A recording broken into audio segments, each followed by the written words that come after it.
Fala, meu povo! Fala, Tudo bom com povo! vocês? Sim! Bem-vindos a mais um vídeo do nosso canal.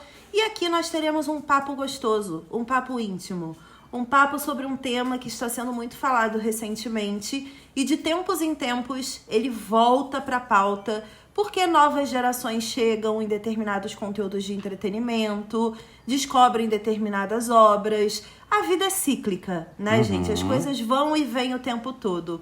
E quanto mais velho você vai ficando, principalmente na internet, você vai participando desses ciclos de formas diferentes, porque você também vai amadurecendo.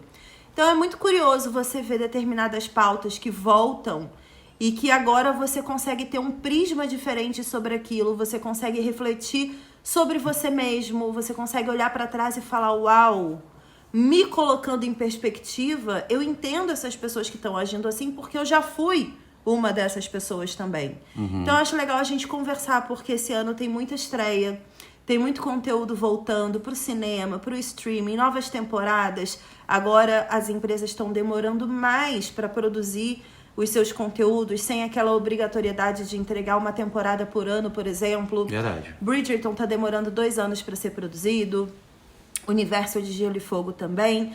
House of the Dragon lançou em 2022 e agora 2024. Então a gente tem esses saltos temporais que nos permitem mudar entre uma temporada e outra, entre uma produção e outra, e que vai fazendo a gente pensar também um pouquinho de como a gente lidou com esse conteúdo antes e como a gente está lidando agora, e até criar talvez um plano de ação para se melhorar em diversos pontos para o futuro, né? Porque vai continuar tendo conteúdo de entretenimento para o resto da nossa vida. Verdade. Entretenimento é uma coisa que sempre existiu. Lá em Roma tinha o quê? Pão e circo. Já era entretenimento. É verdade. Entendeu? Juntava todo mundo para ver o caos acontecer. Tinha gente que reagia bem, tinha gente que reagia mal. Provavelmente é isso. Não era unânime que todo mundo gostava de ver gladiadores numa arena. Deveria ter alguém ali falando, gente, mas isso é horrível. Tem alguém... Por que as pessoas estão aplaudindo? Faz o menor sentido isso que está acontecendo. Então isso existe desde que a vida é vida, né? E aí eu queria começar alinhando nossos conhecimentos, mas antes eu quero agradecer a Taberna, nossos apoiadores, que proporcionam conteúdos aqui no nosso canal e em todas as redes sociais para vocês, com o apoio mensal que eles nos dão. Caso você queira fazer parte da Taberna e apoiar o nosso trabalho, o link tá aqui na descrição, é pelo Catarse, só pesquisar lá Projeto Cris e Panda.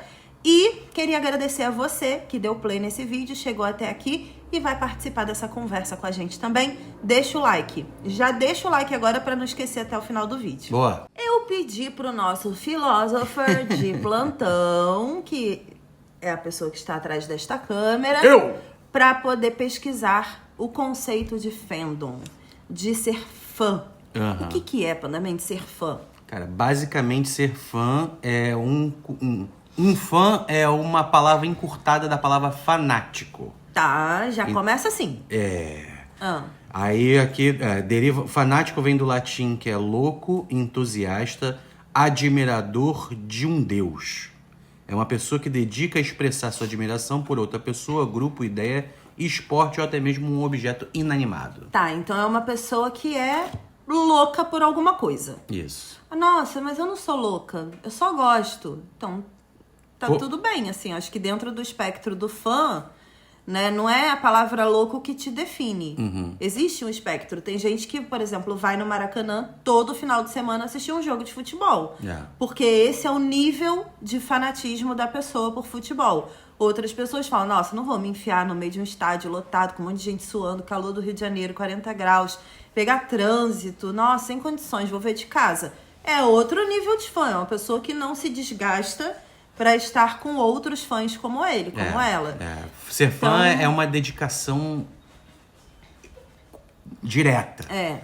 Sem você não existe momento para você pensar naquilo, não existe momento para você se dedicar. Você simplesmente aquilo o tempo todo. Dedicado ali. Tá. E aí eu queria trazer para pauta uma coisa que o George Martin falou recentemente numa entrevista, pra gente botar de um lado os fãs nessa conversa aqui, e do outro, as produções que servem a esses fãs. Porque hoje a gente tá num nível, enquanto ser humano, na internet, em que a gente tem as pessoas que são entusiastas, que um dia leram os livros do George Martin, leram os livros da Julia Quinn, leram os livros de Jane Austen, leram Grande Sertão Veredas, que chegou agora no cinema. Sim. Enfim, em algum momento você leu algum livro que está sendo adaptado, porque estamos na fase de adaptações literárias. E eu já quero abrir um parênteses e dizer que eu acho que essa fase demorou muito para acontecer, porque no início dos anos 2000, Crepúsculo e Harry Potter fizeram história. Verdade.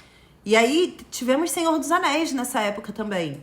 E aí tivemos um gap gigantesco de foco em adaptação, tipo, uma ou outra saía de vez em quando, mas agora estamos no surto da adaptação literária. E aí a gente junta dois tipos de fãs. Os fãs que leem livros e são apaixonados por aqueles universos das páginas, e os fãs que chegaram através de uma adaptação, que claramente tem outro ponto de vista diferente dessas pessoas que leram. Sim. E aí, pra gente dar uma organizada, eu queria falar sobre como que a gente tá agora num movimento muito intenso de reações por conta de internet. Lembra lá no início dos anos 2000, quando a gente foi assistir Senhor dos Anéis no cinema? Primeiro filme. Nossa, tá lançando Senhor dos Anéis, que incrível. Tolkien, né? Um autor antigo, renomado, de alta fantasia, lido nas escolas do hemisfério norte. Ele é tipo o Machado de Assis da galera, entendeu? E aí fomos ao cinema assistir. A gente gostou. Um monte de gente gostou. Eu lembro que eu fui com grupos de amigos de RPG. Foi muito legal. Então, é uma experiência, né? Você ir assistir e tal. Não existia a internet que existe hoje. Então, quando você tem um grupo de amigos que gosta da mesma coisa que você, e você não é exposto a reações agressivas e violentas sobre aquilo que você gostou, o seu gostar não é questionado. O máximo que vai acontecer é você chegar na escola, na faculdade, e a pessoa perguntar: nossa, você gostou do filme de Senhor dos Anéis? E você fala: nossa, eu amei. A pessoa: cara, não conseguiu gostar? E você, tipo, ter uma conversa com essa pessoa. Que dificilmente vai escalonar para xingamentos e ataques, porque você tá ali pessoalmente com a pessoa. Você não vai bater na pessoa porque ela não gostou do filme que você gostou. Não é uma coisa que a gente faz comumente. Não sei se tem alguém que faz isso, mas a gente aqui não costuma fazer. Na internet, a sensação que dá é que quando existe alguma opinião que diverge da sua, é quase como se fosse impulsivo você entrar numa discussão com aquela pessoa ali pra fazê-la entender que ela viu errado. É uma repulsa, né? Que ela não... Tipo, você não quer ter acesso àquele tipo de informação. Aí tem pessoas que são mais enérgicas, que brigam mais, discutem mais e discordam mais. E pessoas que olham e falam, tipo, ai, gente, tanto faz, eu gostei. Minha vida continua a mesma coisa. E isso sofre um impacto externo de geração. Nós, que somos millennials, a gente veio de uma vida offline. A gente se acostumou com a internet ao longo dos anos. A gente experimentou o fandom, né, entre seus amigos. Eram poucas pessoas. Sim. E aí, de repente, agora existem fandoms que não tem número de pessoas pré-definido. Você sabe que você entra no imaginário de que existem milhares de pessoas no mundo inteiro que compartilham a mesma experiência de fanatismo que você. Sim.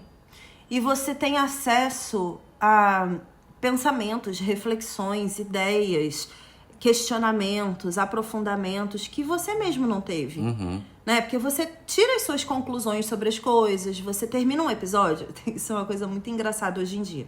Eu já vi várias pessoas assim, porque as pessoas me mandam inbox, geralmente.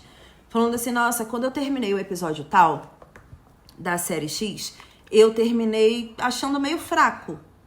Aí eu vim aqui na internet, vi alguns comentários, vi alguns conteúdos, vi algumas referências, vi algumas listas, algumas análises e pensei, nossa, não é tão raso assim, tem profundidade nesse episódio. Então as pessoas, elas hoje são muito influenciadas pela opinião do outro e pelo que o outro sabe daquele conteúdo.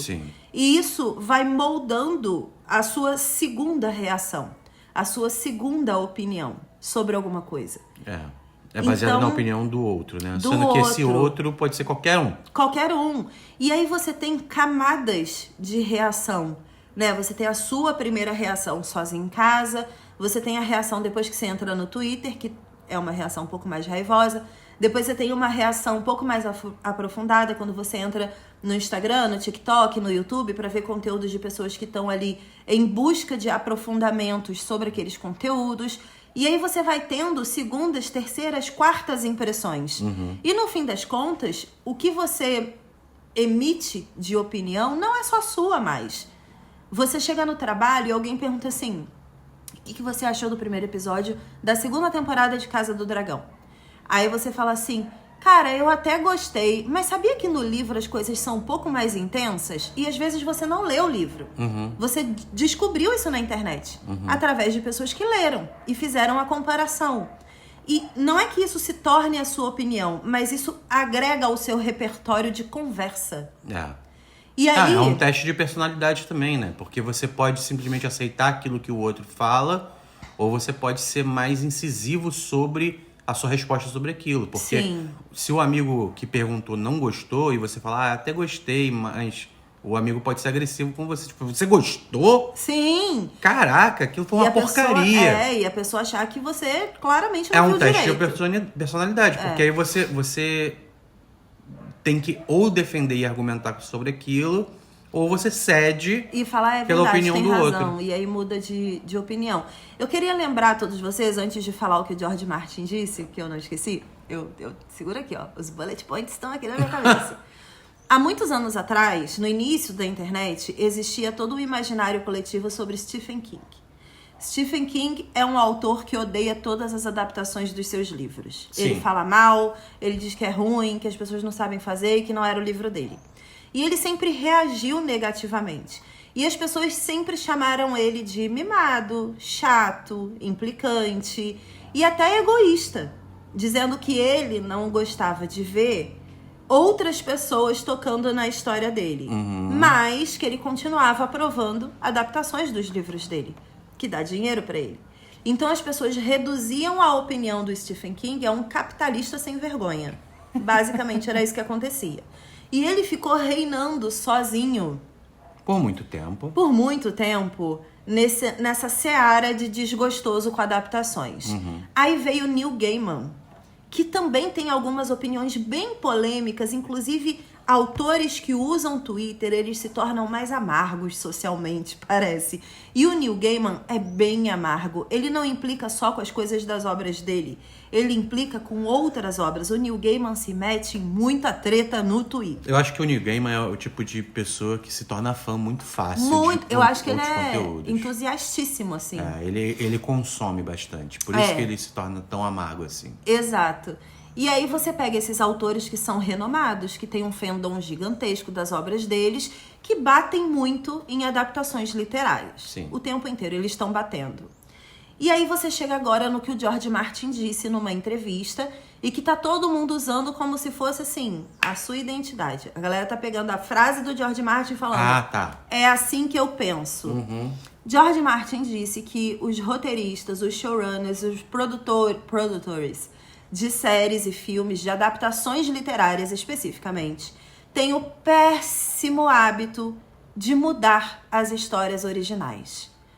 De pegar uma obra que está pronta, que já é aclamada, que já tem o seu fandom, que já tem todos os entusiastas ali prontos para pagar o que for para ver uma adaptação.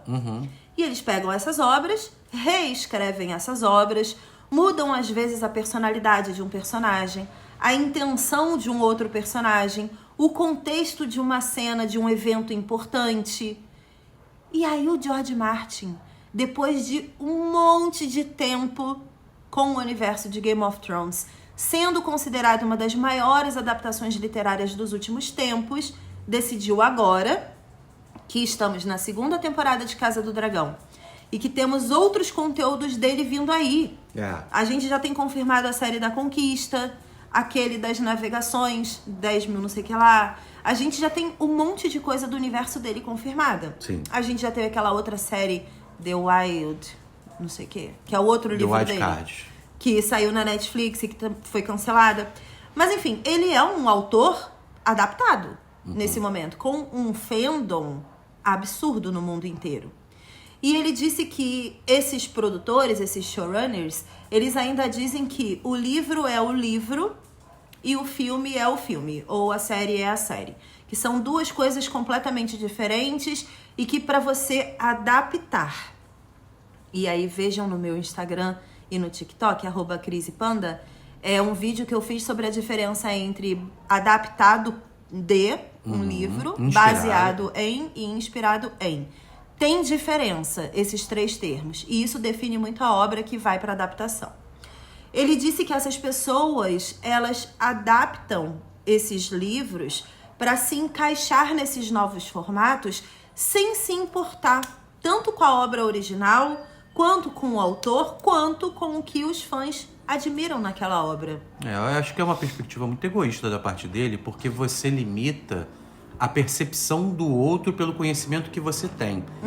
E eu acho que o George Martin é o tipo de pessoa que exclui que outras pessoas podem achar que um personagem é diferente do que aquilo que ele criou. Sim. Com aquilo que ele entregou nas próprias obras. Sim. Às vezes eu tenho uma concepção de um Jon Snow que, pelo que ele entregou, que é completamente diferente daquilo que ele imaginou. Ele idealizou, sim. Porque ele tem muito mais base ali dentro da cabeça dele. E às vezes ele não mostrou o suficiente dependendo da experiência de vida que eu tenho. Sim. Então, assim, é inevitável a gente, quando lê um livro e lê uma descrição de uma caracterização de um personagem, a gente faz conexões próprias sobre aquele personagem, Sim. né? A gente compara pessoas que a gente conhece. Sim. Ou outras séries, outros filmes que a gente projeta, viu. né? Exato. A gente projeta muita coisa E aí, também. quando você faz isso, a gente tem que lembrar que, assim como o fã faz isso para cada personagem, o produtor também faz. Sim. Ele às vezes concebeu diferente.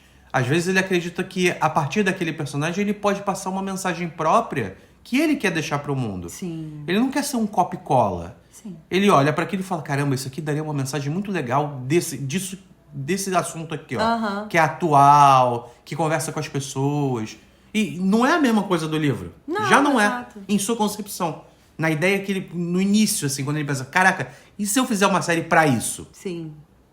É bem assim que funciona, e aí a gente pode refletir sobre várias obras que fazem muito sucesso por aí. Recentemente, por exemplo, lançou um filme no cinema, que é o Anyone But You, né, Todos Menos Você, que é uma comédia romântica com o Glenn Powell, com a... esqueci o nome dela. Sydney Sweeney. E foi uma comédia romântica que bombou muito, né? Tipo, o retorno das comédias românticas pro cinema. Tinha tempo que a gente não via uma grande produção de comédia romântica boba, desnecessária, que a gente não precisava, chegando no cinema e tendo tanta bilheteria. Tipo, isso foi, assim, muito diferente, tanto pro cinema quanto pra gente, que é fã e trabalha com conteúdo também. E aí eu fiz um vídeo no Instagram, na época do lançamento, dizendo que aquele filme era uma adaptação, uma inspiração. Ele tinha sido, né, tinha a premissa inspirada em uma peça de Shakespeare. E as pessoas ficaram, como assim? Uma peça de Shakespeare gerou esse... E a maioria das comédias românticas vem de alguma obra de Shakespeare.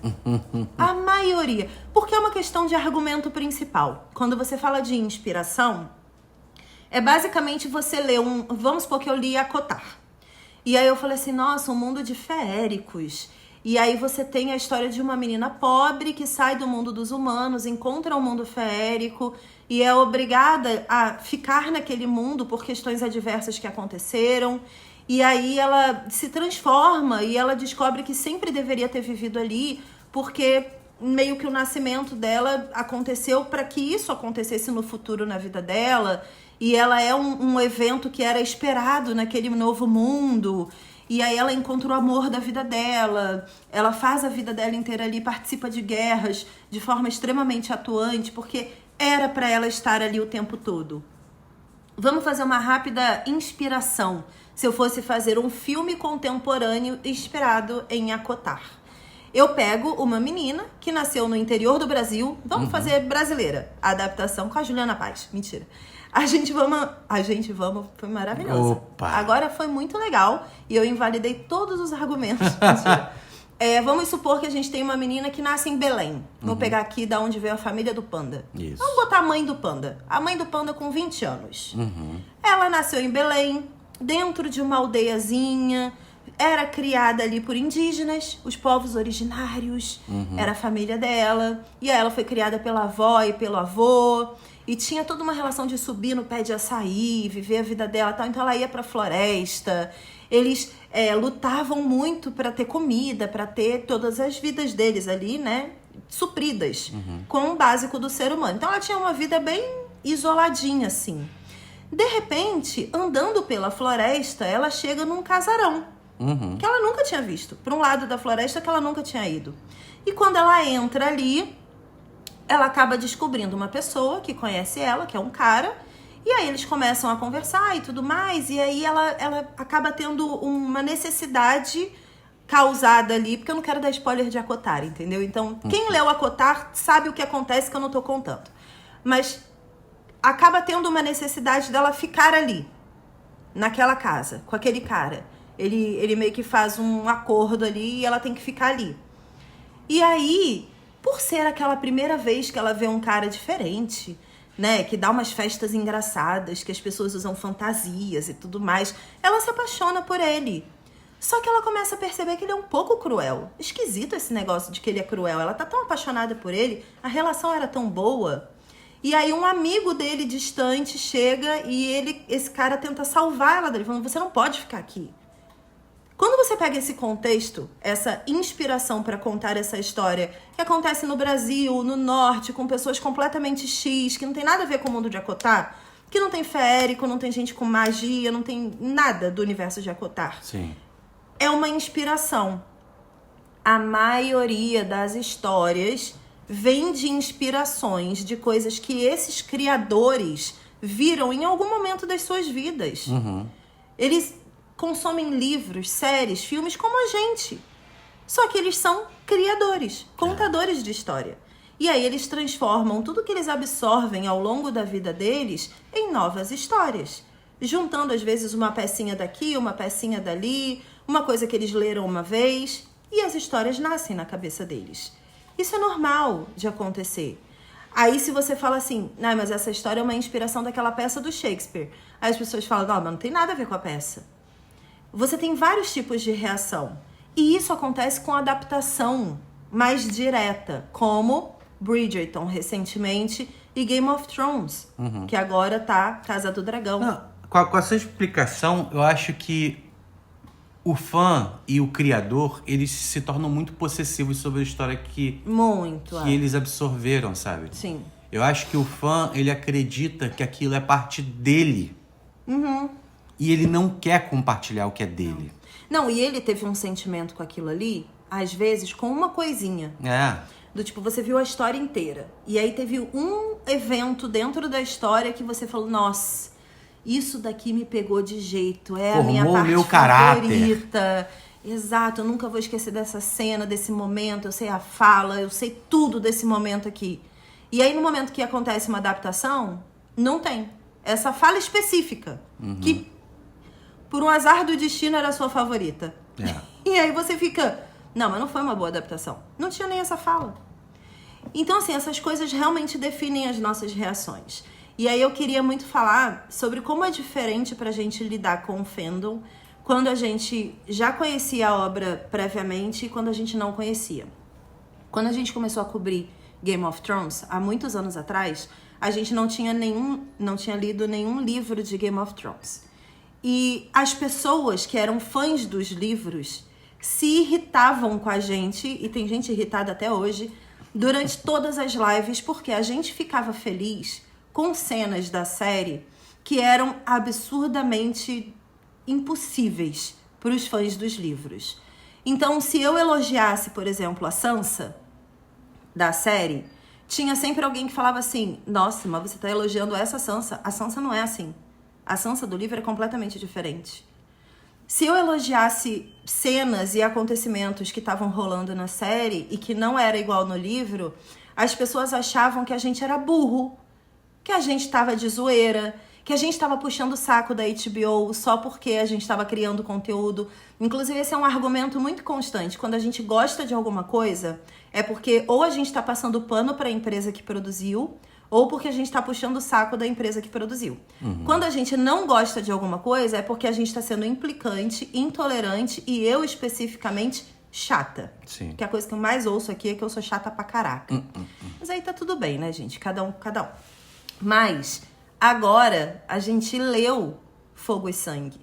A gente conhece a história dos Targaryen. Quando a gente foi cobrir a primeira temporada de Casa do Dragão, foi completamente diferente.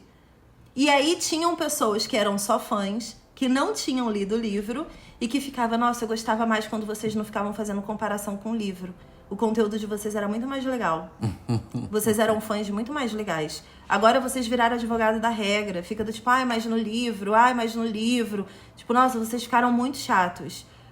Não vou acompanhar essa cobertura com vocês, não. Rolou esse movimento também, porque não tem como você agradar os dois lados. Sim. Não tem como você ser uma coisa só pra sempre e agradar todo mundo. São coisas impossíveis, assim.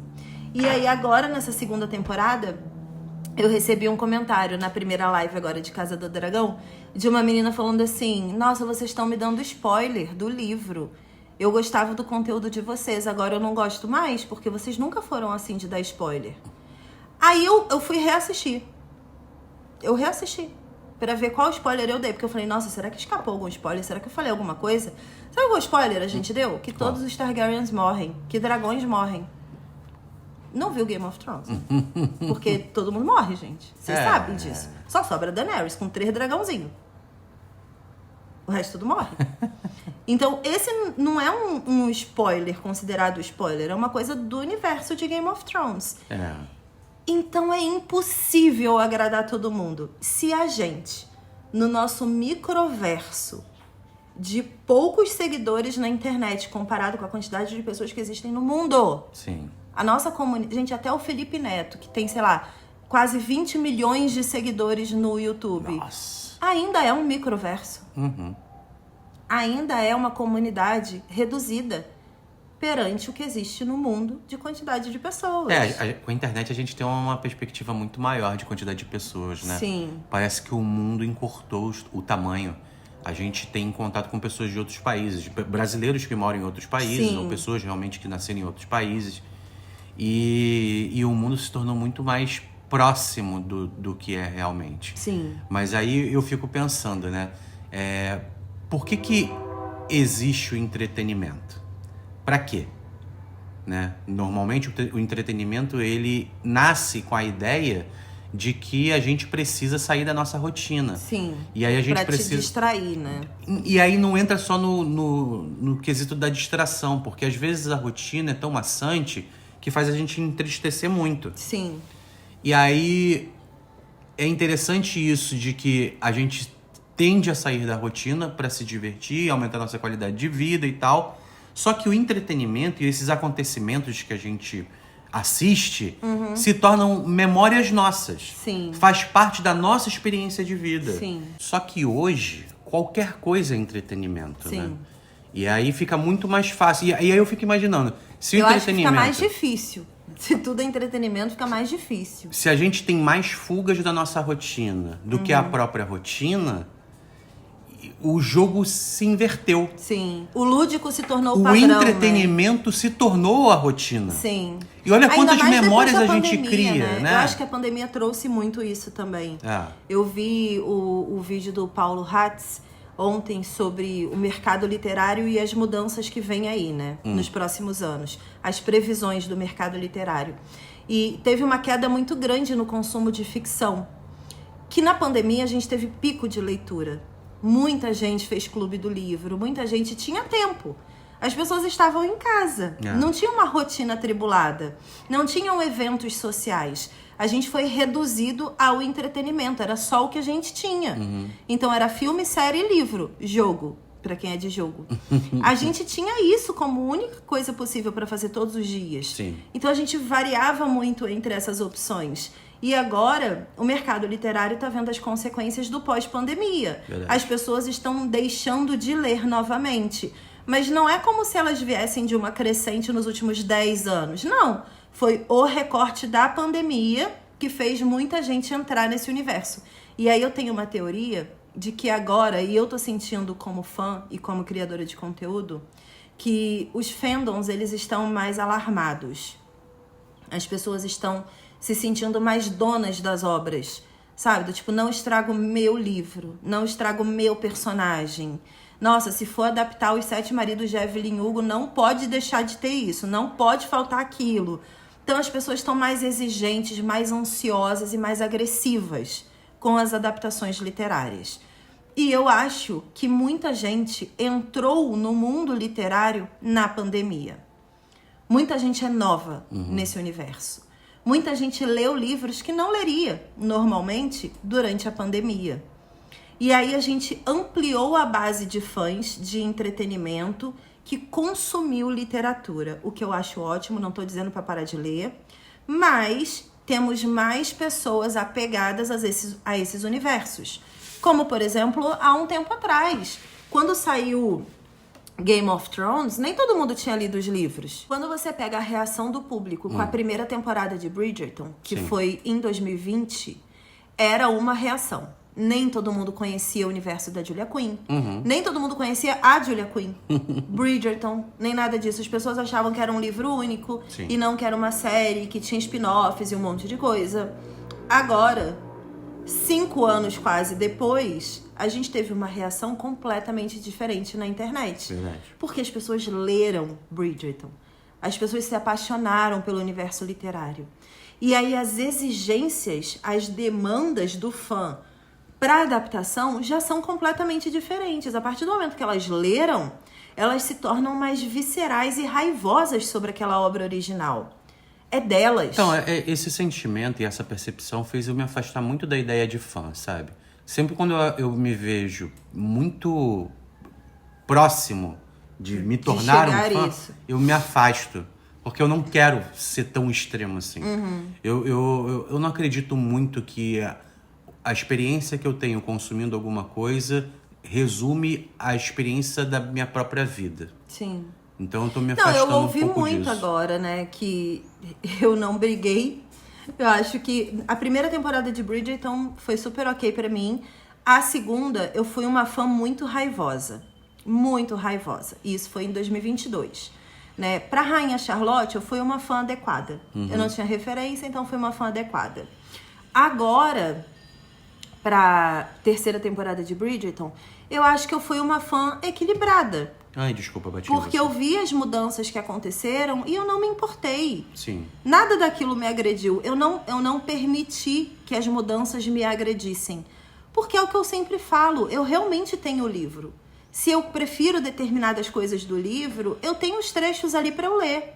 Por isso que eu fiz tanto conteúdo lendo nas redes sociais. Porque eu sempre vou ter o livro para eu voltar, se eu quiser. Os trechos que eu amo mais estão ali. E aí a série se torna uma outra versão daquele universo. Então, nesse momento, eu preferi ser uma fã mais equilibrada. Eu não vou cobrar da produção que me entregue o que eu faria se eu tivesse produzindo. Mas é isso aí que eu acho que a gente tá se afastando do discurso de fã. Porque se você se tornou uma fã... porque se você se tornou uma fã mais equilibrada, você não é tão fanática assim. Eu já não sou mais fanática, exatamente. Eu encontrei um equilíbrio e saí do campo do fanatismo, porque o fanatismo cega. O fanatismo te deixa raivoso, te faz levantar tocha e ir pra guerra quando não tem ninguém mais indo pra guerra com você às vezes. Você cria a guerra, Então é muito complicado. E aí a mensagem que eu queria trazer é: autores podem ficar insatisfeitos com as suas adaptações. Sim. Acontece. E eles reclamam. Né? Não é como uma Margaret Atwood da vida que fala, cara, eu confio nas pessoas que estão adaptando a minha obra e eu consumo a minha adaptação, né, a adaptação da minha obra como uma espectadora. Sim. Ela falou numa entrevista já há muito tempo, no início de The Handmaid's Tale, ela falou, o meu livro foi muito simples, baseado em tudo que em comparado a tudo que The Handmaid's Tale virou. Então ela fala, eu tenho orgulho de ter criado o trampolim que criou esse fenômeno The Handmaid's Tale. Ela se enxerga como uma facilitadora. Ela criou um argumento, ela teve um ponto de vista, dividiu uma ideia. E essa ideia foi multiplicada por outras pessoas, ganhou forma enquanto série. E abriu discussões que não existiam na época que ela criou. Abriu discussões. Essa semana teve a discussão da PL Mas aqui eu no acho... Brasil. O que as pessoas falaram? Estamos virando Gilead. Então, faz parte do pensamento popular. Mais do que o livro dela. Mas aí eu acho que existe uma grande diferença de propósito. Porque se ela escreveu isso para compartilhar uma ideia e para colocar em pauta uma discussão que normalmente não existia, que ela sentia uma preocupação. Sim. E aí ela criou isso, ou ela quis compartilhar esse pensamento em forma Ela de tinha literatura. medo que ela fala. Se ela fez isso e o discurso se propagou, existe um propósito aí. Sim. Eu acho que, por exemplo, o George Martin, ele não tem um propósito assim, a não ser alimentar o próprio ego. Porque ele é muito egocêntrico. O George Martin é bem egocêntrico. Ele se acha demais por aquilo que ele criou e ele não quer deixar que as pessoas tirem dele o brio da criação que ele acredita ser dele. Ele falou, né? Tem um vídeo que viralizou recentemente, que é dele com o Stephen King. Que ele pergunta pro Stephen King assim, eu queria que você tirasse uma dúvida. Eles são muito amigos. Ele falou, eu queria que você me tirasse uma dúvida. Como que você consegue escrever tanto livro por ano? E aí o Stephen King explicou que pra ele é um trabalho como todos os outros. Ele tem uma meta diária de escrever 6 capítulos. 6 páginas. 6 páginas de livro. E é isso. Todo dia ele vai lá, escreve as 6 páginas dele. Se um dia ele passar bem, se ele não passar, não tem como. Ele tem que chegar a 6. E aí ele tem um target, né? Ele tem um tempo pré-definido. Em 2 meses o livro tá pronto. Exato. E aí ele consegue lançar 2, 3 livros por ano. O George Martin falou que as vozes da cabeça dele são os piores companheiros que ele tem na escrita. Porque ele fica pensando na reação das pessoas lendo alguma coisa. Ele fica pensando no contexto daquilo ali. E aí ele reescreve, ele joga fora trabalhos. Então ele escreve reavaliando e já julgando o próprio trabalho enquanto escreve. Você não tem como gerenciar a reação das pessoas sobre quem você é. Se você entra num ambiente que tem 500 pessoas, alguém vai te olhar e te achar linda, alguém vai te olhar e achar horrível. Você não tem como gerenciar nada da reação do outro e do pensamento do outro. Sim. E aí a diferença entre esses dois autores é que um tá zero preocupado com a reação pública. Ele tá fazendo dele. Ele faz o trabalho dele. O outro é autocrítico, autocentrado e egocêntrico. Ele pensa nele. Ele pensa o quanto ele vai ser atacado, o quanto ele vai ser questionado. Quer ver uma coisa que eu acho que mataria o George Martin do coração? As pessoas dizerem, nossa, mas ele terminou Game of Thrones assim? Ai, prefiro a série. Porque a série já terminou. Então o final que ele vai entregar é um final que eu tenho certeza, ele nunca falou isso, mas eu tenho certeza só de ver as entrevistas dele. Ele não quer só terminar a história dele. Ele quer mostrar para as pessoas que ele faz melhor. Então ele tá lutando contra ele mesmo, o tempo inteiro. Quando essa luta vai terminar? Teoricamente, de acordo com Freud, nunca. Caramba. Complicado, né? É verdade. Então eu acho que a gente precisa pensar muito nisso quando a gente é fã do lado de cá consumindo, porque quando a gente entra numa seara de opiniões egocêntricas de mas no livro que eu li não era assim, a opinião e a interpretação que eu tive não foi essa, a cena aconteceu diferente da forma que eu li. Talvez você esteja muito autocentrada na sua própria opinião e na sua própria interpretação ao ponto de não aceitar que existam fora do seu corpo e da sua mente outras interpretações e outros pontos de vista. E a internet criou essas bolhas de pensamentos autocentrados. E aí as pessoas se unem a pessoas que tiveram o mesmo pensamento que elas, e essas pessoas vão formando bolhas de ódio contra pessoas que simplesmente pensam diferente. E aqui eu não tô falando de bolhas de crimes, porque existe racismo, existe homofobia, existe misoginia, existe um monte de coisa. Não tô falando disso, tô falando bolha de opinião, bem básico, gosto de Giló, não gosto de Giló. Bem simples assim. E essas bolhas de ódio estão adoecendo as pessoas, estão adoecendo a forma de se consumir conteúdo. E aí eu queria levar para vocês essa discussão. A gente tá no caminho certo? É isso que a gente quer para o futuro? Comenta aqui que eu quero saber o que você acha disso tudo, porque pra gente que cria conteúdo desde 2011, a gente tá completando 13 anos esse ano de criação de conteúdo. A Cris de 2011 era muito fofa, mas ela não sou eu mais. Hoje eu sou todos os aprendizados que eu tive nesses últimos 13 anos. Todas as dores, todas as alegrias, todas as tristezas, eu sou a consequência disso tudo. Não tem como eu pensar igual a Cris de 2011. Então eu prefiro olhar para o futuro e escolher os caminhos adequados que eu quero seguir agora. Eu quero fazer o melhor para a Cris de daqui a 13 anos. E eu quero saber se você tá fazendo o melhor pro seu eu de daqui a 13 anos também. Boa. Obrigada por ter assistido até aqui e por ter participado dessa conversa com a gente. Beijos e até a próxima. Tchau. Tchau.